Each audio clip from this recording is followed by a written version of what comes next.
શું તમે પણ મારી જેમ રેગ્યુલર વઘારેલી ખીચડી ખાઈ ખાઈને કંટાળી ગયા છો?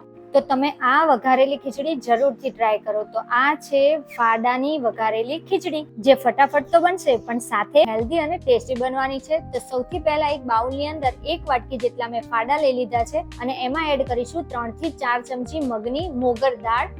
આ બંનેની તમે ક્વોન્ટિટી 1.5 કરી શકો છો. 1 વાટકી ફાડા તો અડધી વાટકી મગની મોગર દાળ.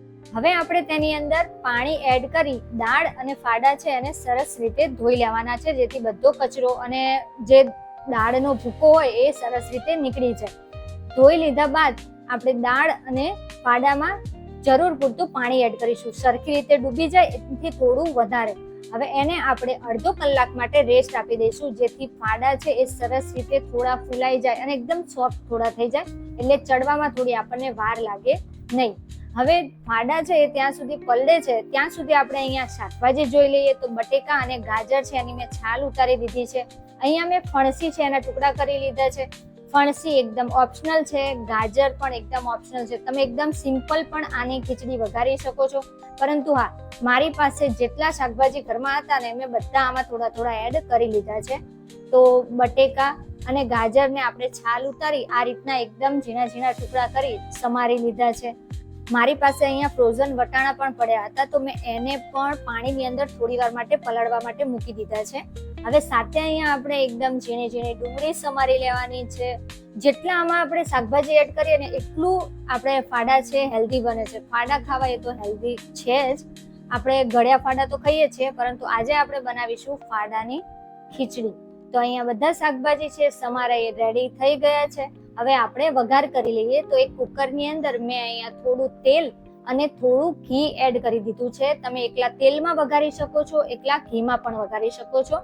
તેલ અને ઘી ગરમ થાય ત્યારબાદ એમાં એડ કરી લઈશું રાઈ, જીરું અને હિંગ. ત્યારબાદ મીઠા લીમડાના પાન એડ કર્યા છે અને એડ કરી લીધા છે આદુ લસણ મરચાની પેસ્ટ. હવે એને આપણે પહેલા તો સરખી રીતે સાતડી લેવાના છે. તમે આમાં ખડા મસાલા પણ એડ કરી શકો છો, પરંતુ અહીંયા મેં એકદમ સિમ્પલ જ ખીચડી બનાવી છે. હવે ઉપરથી એડ કરી દઈશું ઝીણા સમારેલા ડુંગળી અને ટમેટા. એને આપણે સાતળવાના છે સરસ રીતે. 2 થી 3 મિનિટ માટે આપણે એને તેલની અંદર સાતડી લઈશું, કે જેથી આપણે ડુંગળીની કચાશ છે એ થોડી ઓછી થઈ જાય અને એકદમ ટેસ્ટ એનો સરસ આવે. હવે ઉપરથી બધા જે શાકભાજી આપણે સમારીને રાખ્યા હતા ને એ એડ કરી લેવાના છે, જેમાં ગાજર, ફણસી અને બટેકા લઈ લીધા છે. તો છે ને ફાડાની સાથે સાથે બધા શાકભાજી એટલે એકદમ હેલ્ધી વઘારેલી ખીચડી બની ગઈ ને.